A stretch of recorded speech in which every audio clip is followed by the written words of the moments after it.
Allahumma amin. Alhamdulillahirabbil alamin. Wasta'inu bis-sabri was-shalah wa innaha lakabiratun 'alal khashiyin. Allah sampun matur, jadikanlah penolong bagi kita dalam semua persoalan itu, yaitu dengan sabar dan sholat. Nah, saya bapak-bapak ibu-ibu dalam kehidupan ini kita buatan lepas saking namine ujian. Apa bu saya ujian? Sedaya tiang wonten ujiane, wonten cobaane, wonten permasalahan. Lah tujuane Allah maringi ujian cobaan dumateng kita niku tujuane lihat hukum ayyukum ahsanu amala. Supados kita niku bener-bener menjadi tiang ingkang sae, ingkang imanipun sae, ingkang mantap, ingkang bener-bener kualitas imanipun sae. Tujuane untuk menguji derajat keimanan kita. Nah, tegese nek kita diparingi ujian, diparingi cobaan, permasalahan itu tujuane untuk ningkatne derajat kita. Nggih Bu, nggih Mbak. Namine tiyang selama tesih gadah napas niku mesti wonten ujian keluarga, gitu. Ujian ekonomi, kekurangan ekonomi, kekurangan harta, masalah kesehatan, masalah bermacam-macam nggih. Niku semua namine ujian. Nggih, semuanya masalah. Tujuannya niku supaya benar-benar kualitas iman kita niku menjadi baik. Nah, semua yang hidup boten masalah untuk ujiannya nggih, Mbak. Wonten setunggal yang ingkang boten gadah masalah. Dinten sinten? Kita semua ngertos yang gendeng, yang edan ya, yang kiranya boten ujiane. Nggih napa lulus? Ya ora pakai baju ya ora ngono problem kok nggih. Ora duwe-duwe ya ora masalah. Turu ning pinggir dalan ya ora masalah. Diguyu ya melok guyu. Dadose kita nek diuji dening Allah wonten masalah niku alhamdulillah. Berarti kita tesih waras. Ngoten cara mikire nggih, Pak. Selamat yang niku taksih gesang itu mesti wonten ujiane. Lah ujiane untuk ningkatne derajat tingkat keimanan kita. Saya dhuwur imane tiyang niku ujiane ya saya dhuwur. Kados kali sekolah niku bocah TK ujiane ra gambar nggih, Mbak. Maca. Bocah SD ujiane ya saya dhuwur, bocah SMP ujiane ya saya dhuwur. Saya tinggi derajat imane wong niku ujiane ya saya dhuwur. Masa bocah SMP ujiane TK, tak boten nggih, Mbak. Masa TK ujiane SMA. Lah niku Allah berarti sampun ngukur kemampuan kita. Berarti nek kita diparingi ujian niku berarti sampun diukur kita mampu. Carane pripun? Wasta'inu bis-sabri was-shalah. Kita tetap bersandar dumateng Allah, ndonga dumateng Allah dengan jalan itu tetap sabar itu artinya tabah dikuat nih. Sabar itu juga berarti istiqomah, tetap jalani ibadah walaupun kekurangan harta, walaupun badannya kurang sehat, walaupun wonten masalah keluarga, payahe salat tetap sholat, wayahe sedekah nggih sedekah, wayahe poso nggih poso, wayahe ngaji nggih ngaji. Niku artine napa? Tetap istiqomah menjalankan ibadah. Nah iku artine sabar. Ngoten nggih, Mbak. Bu. Nah, sabar iku artine tabah, artine tetap istiqomah. Sabar malih niku artine menerima takdir. Apapun takdir ingkang diparingi Allah dumateng kita diterima dengan hati ingkang senang, lapang dada. Kita pantun paringi jodoh. Nggih alhamdulillah. Kita diparingi jenis kelamin kita perempuan, ngoten nggih, mosok paringi perempuan pengen laki-laki. Dan alhamdulillah diparingi kesehatan, diparingi keluarga, diparingi iman Islam. Dan itu nggih alhamdulillah. Jadi tetap disyukuri dengan itu artinya sabar. Sabar itu boten kok meneng terus turu tok boten nggih. Sabar itu tetap doa kali usaha. Terus sholat dengan sholat, tetap sholat itu ditegakne, terutama sholat fardu. Syukur-syukur turun sholat tahajud. Nah, tadi niku carane ngadepi masalah, apapun permasalahan caranya dijalin. Pertama sabar, nomor loro nglampahi sholat. Mungkin nglampahi sholat nanti tenang gitu. Apapun permasalahan langsung jeber sajadah, sholat nyuwun dumateng Gusti Allah. Kita lihat lah boten wonten ta nggih Bu, Mbak? Dhisik ki awake dhewe rentek 100 tahun yang lalu kita lak boten wonten ta nggih? Nah, saiki enek. Engko suatu saat 100 tahun yang akan datang juga tidak ada.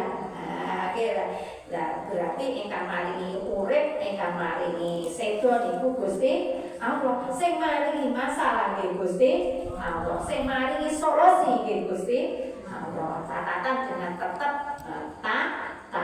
Taat niku nggih nglampahi salat, nggih wayahe ngaji nggih ngaji, wayahe poso nggih poso, lan niku artine taat. Terus selanjutnya setelah kita benar-benar nglampahi sholat, sabar, baru kita tawakal. Tawakal itu artinya berserah diri dumateng Gusti Allah. Wa yattaqillaha fayyahasbuh. Sapa mawon sing menyerah ning urusane dumateng Gusti Allah, insyaallah akan diberi jalan keluar dari yang tidak disangka-sangka. Ujuk-ujuk pitulunge Allah itu mesti teko ae. Saestu wis ngertosnya era apa niku praktek nih, buktek nih berkali-kali nih kita bener-bener sampun sabar, sampun usaha, sampun donga ketipasan untuk dumateng Allah. Ya Allah, dalane niku tidak disangka-sangka. Pertolongane wonten mawon. Nggih masalah rezeki, masalah pelajaran, masalah cobaan, masalah semua permasalahan. Nah, itu insyaallah benar-benar kita yakin dumateng Gusti Allah, Allah mesti menolong dumateng kita. Alhamdulillah. Ngaten nggih Mbak, mugi kita sedaya selalu dilindungi Allah, diberi kekuatan untuk tetap taat dumateng Gusti Allah. Nah, sabar niku wonten beberapa hal, sabar dalam menghadapi musibah. Nah, musibah itu segala sesuatu yang tidak menyenangkan dumateng kita namanya musibah. Lah ganjarane nek yang sabar kena musibah 300 derajat. Sabar dalam jalan perintah. Kaya wae sholat tetap sholat, gitu. Walaupun sakit tetap nglampahi sholat, tetap ibadah, tetap ngaji. Tiang ingkang purun nglampahi perintah Allah, niku derajate sabar 600 derajat. Berarti sak dhuwure tiang kena musibah. Terus nomor 3, tiang sabar dalam menjauhi dosa maksiat, derajate 900 derajat. Luwih gedhe ternyata. Kira-kira darani wong sing kena musibah sing derajate sing dhuwur, ternyata mboten tiyang sapa mau ente tiyang ngejak Yumi ayo cukup barang iki. Kok cukup barang ya Pak dijak nomor itu mencuri. Kok kita niku menghindar mboten purun. Lah niku ganjarane ternyata 900 derajat. Yuyu rasa salate, wingi salat mboten kok kita menolak nggih. Yo wae salat yo salat, no wis kewajibane awake dhewe. Kok kita tetap nglampahi salat. Lah mboten niku ganjarane 900 derajat. Kok balene nggih, nek tiyang kena musibah kok sabar, ganjarane 300 derajat. Terus tiyang taat tetap taat nglampahi perintah Allah, gitu. Niku ganjarane 600 derajat. Terus tiyang purun jauhi maksiat, ngedoi dosa, gitu. Kesempatan nglampahi dosa, kok gak gelem nglakoni wedi ning Gusti Allah. Ternyata ganjarane 900 derajat. Dipun understand, Mbak, Bu? Nah, saged pahami nggih. Ibu nek kita paham ya kan, insyaallah benar-benar kita menjadi tiang-tiang ingkang benar-benar disayang, dicintai dening Gusti Allah. Alhamdulillah. Buat mboten monggo kita buka Mbak ngaji. Kita ngaji juz 3. Nggih, Kang Asta kita monggo dipun buka. Ingkang boten ngirengaken nggih Mbak, Bu. Ganjarane padha satu huruf kita ngrungokne tiyang maca Al-Qur'an, kita memahami ganjarane 10 derajat. Dan iki berhuruf-huruf nggih. Monggo kita ngajinipun surat Ali Imran juz 3 nggih. terusaken kemarin saniki ayat 43 itu halaman 136. Sahabat kakek Mbak, yang stop 136 halaman ayat 43. Ya Maryam. Lawas ya. Bismillahirrahmanirrahim. Ya Maryamu qanuti li rabbiki wasjudi warka'i ma'ar rakiin. Ya Maryamu, hei Maryam. Nah, tentang Siti Maryam ya tersiane iki eling lagi. Qanuti li rabbiki. Ngabaktiyo sira marang pangeran ira. Wasjudi lan sujuda sira. Warka'i lan ruku'a sira. Arok ma'arokiin sartane wong kang padha rukuk kabeh. Zalika utawa mengkono-mengkono keterangan kang wis tinutun min amba'il ghaibi iku setengah saking pira-pira cerita kang samar. Wahyuaken ingsun nukihi kang mayan ingsun ing amba ilaika marang sira. Wa ma kunta lan ora ana sira ladaihim iku ladaihim ing dalem ngarepe kaum uyul una nalikane padha nguncalake ing kaum aklamahu ing pira-pira kalame kaum ayyuhum utawa endi-endi kaum yukulu ngerumah iya ayyuhum Maryam ing Maryam wa ma kunta lan ora ana sira iku ladaihim ing dalem sandinge kaum yahtasimu nalikane padha para padu iya kaum ya 44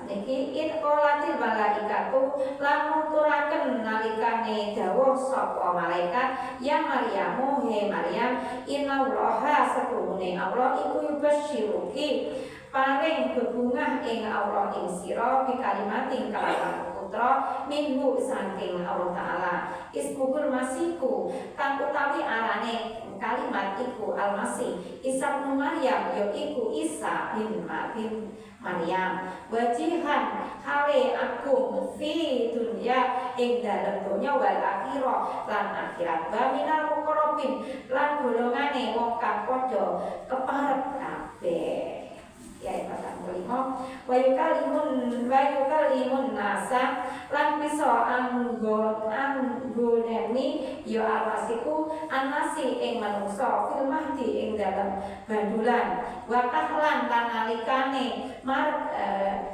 dheweke wa minas solikin lan golongane as-solikin wong kang padha saleh. Iki ayat 46 keterangane.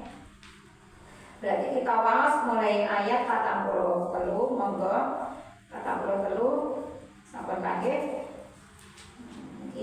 Kanjeng Nabi didhawuhi supaya ngandharake nerangake nalikane malaikat Jibril dawuh marang Siti Maryam kang surasane he Maryam satemene Allah taala wis milih sira lan nyucikaken sira lan milih sira ing atase wong wadon-wadon ana ing zaman ira iki he Maryam sira taat marang pangeran ira lan sujud lan rukuk sertane wong kang padha rukuk.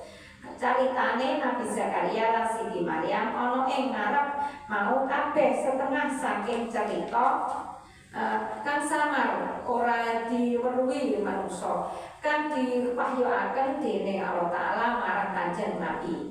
Lan Kanjeng Nabi uga ora hadir nalikane pendeta kang akeh 29 padha undian rebutan ngerumat Siti Maryam. Lan Kanjeng Nabi uga ora hadir nalikane pendeta-pendeta 29 mau padha para padu ngerebutan Siti Maryam. Ewadene Kanjeng Nabi bisa nyritakaken sebab anane wahyu saking Allah taala. Sampai ayat 46. Kanjeng Nabi didhawuhi ngandharaken critane kanalika malaikat Jibril dawuh kang surasane, "He Maryam, setuhune Allah Ta'ala iku bakal maring hubungan marang sira rupa putra tanpa bapak kang asmane Al-Masihku ibnu putrane Maryam. Putra mau luhur pangkate ana ing donya akhirat lan golongane wong-wong kang padha kaparet lan iso ngendika iso ngomong isih bayine manungsa nalikane isih ana bandulan lan ngendikane manungsa dakwah nalikane umur setengah tuwa lan golongane wong kang padha saleh. Sampun saiki ayat 43 surat Ali Imran niki tesih nyeritakaken tentang sinten Bu? Siti Maryam. Siti Maryam keterangan ingkang lalu niku putrane Imran kalih napa Hana nggih Bu. Nah kalih Imran niku ada putra namine Maryam, karepe putrane pengene alana ternyata lahir Siti Maryam. Nah keterangannya itu perintahe saat itu Siti Maryam itu senengane ku ndonga. Lah mihrab niku kaya panggung, nggon sing dhuwur kaya panggung kaya nggon salat ngoten. Dan ayat 43 niku nyebutane ya Maryam menuti lirok iki wasjudi warka'i ma'rokin. Hei Maryam, perlu perintah malaikat Jibril atas perintah Allah nerangaken supados Maryam niku tetep sujud rukuk niku dumateng Gusti Allah. Sujud rukuk niku berarti napa puniki kadang iso salat. Nah niki berarti Siti Maryam disuruh dening Allah tetep ken ibadah, ken donga wali rabbiki dumateng Allah, wasjudi lan sujud, warka'i lan rukuk ma'arokiin bersama tiyang ingkang rukuk. Nah niki diperintah ning wonten Siti Maryam niku. Lah selanjutipun ayat 44 dari kami abail ghaibi nuhi ilaika. Nah, cerita tentang Siti Maryam niku samar boten tiyang banyak yang tahu. Lah kertos niki Kanjeng Nabi diceritakan dumateng umat manusia tentang ceritane Siti Maryam. Dan dijauh diwahyone dengan dumateng Kanjeng Nabi tentang ceritane Siti Maryam. Semua ya cerita-cerita Nabi yang dulu niku diceritake dening Allah melalui malaikat Jibril dumateng Kanjeng Nabi Muhammad. Lan disebut di dalam Al-Qur'an. Cerita Nabi Yusuf, ya lengkap lho Mbak, nggih.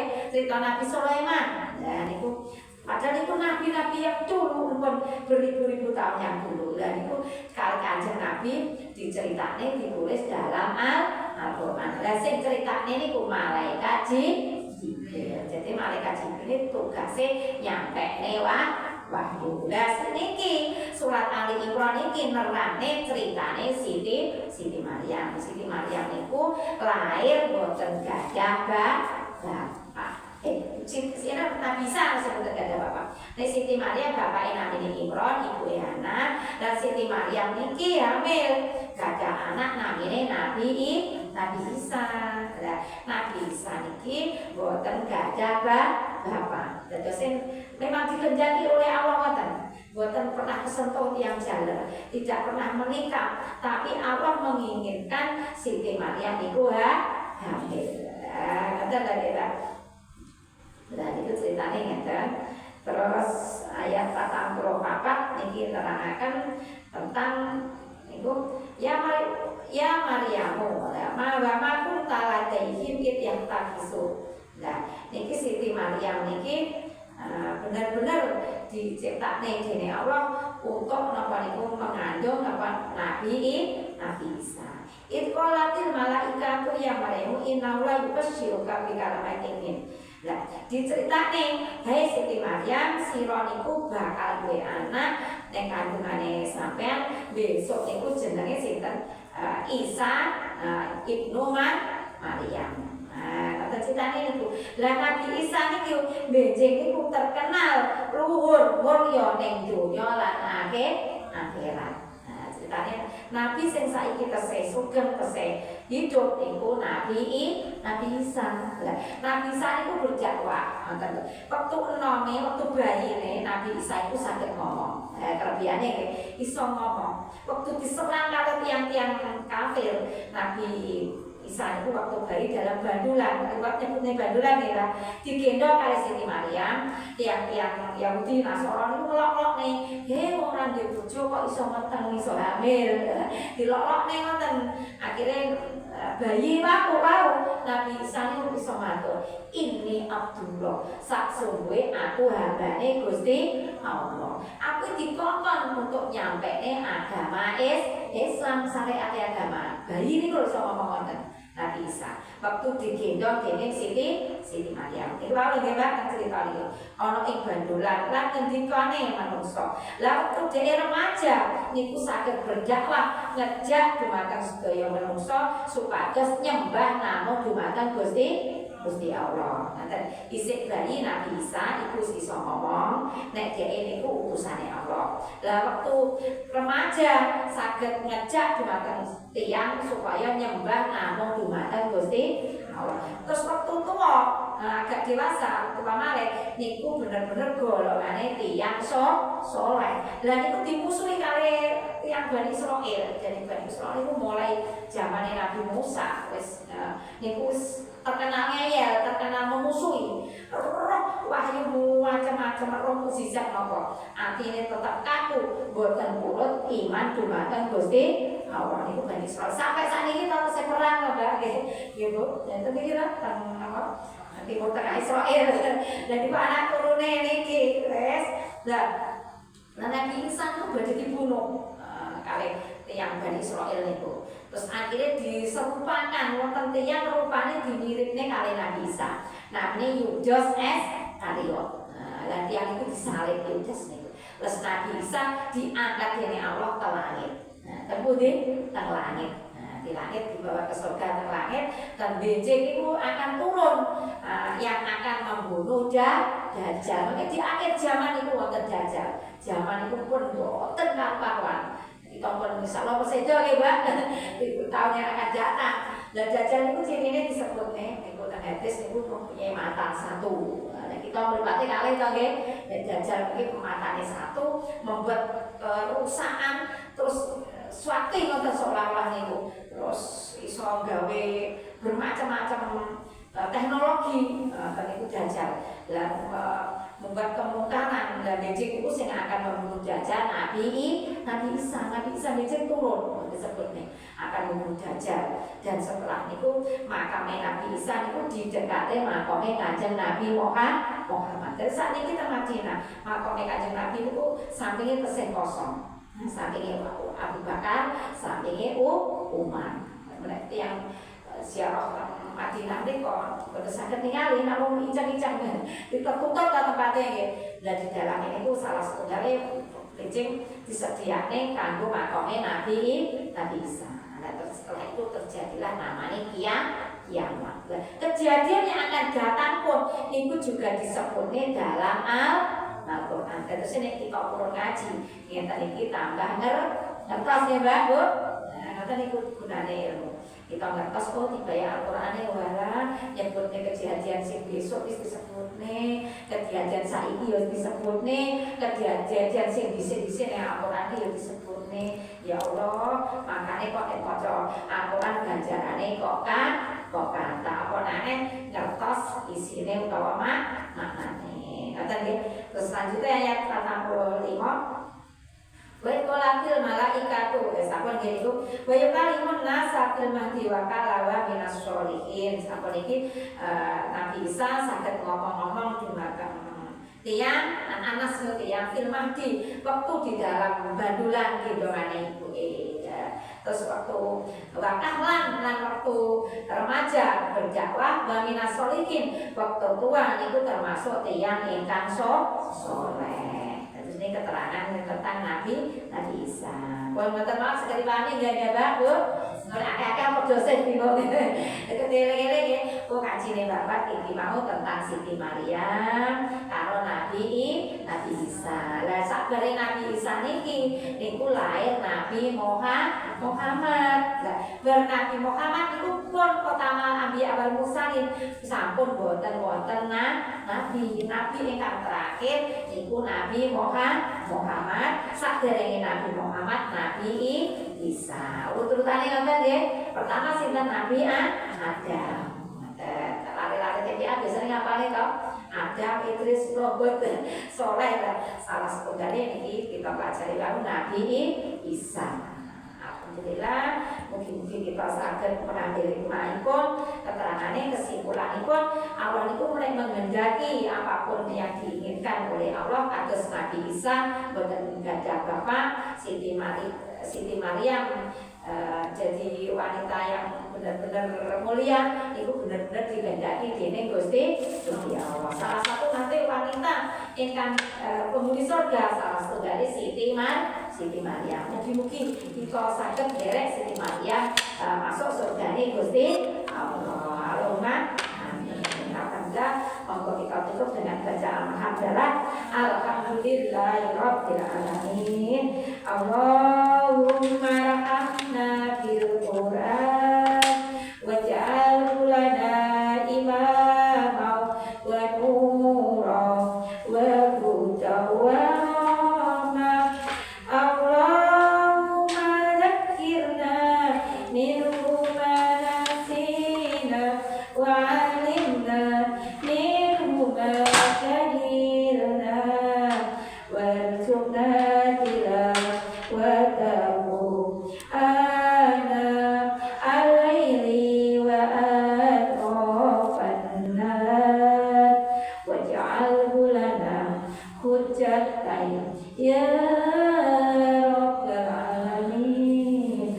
Alhamdulillahirabbil alamin. Makaten Ibu, mugi-mugi diiringi dengan ridhonipun Allah, boten kinalan manfaatipun, kirang langkung nyuwun pangapunten. Akhir kalam, wabillahi taufik wal hidayah. Wassalamualaikum warahmatullahi wabarakatuh.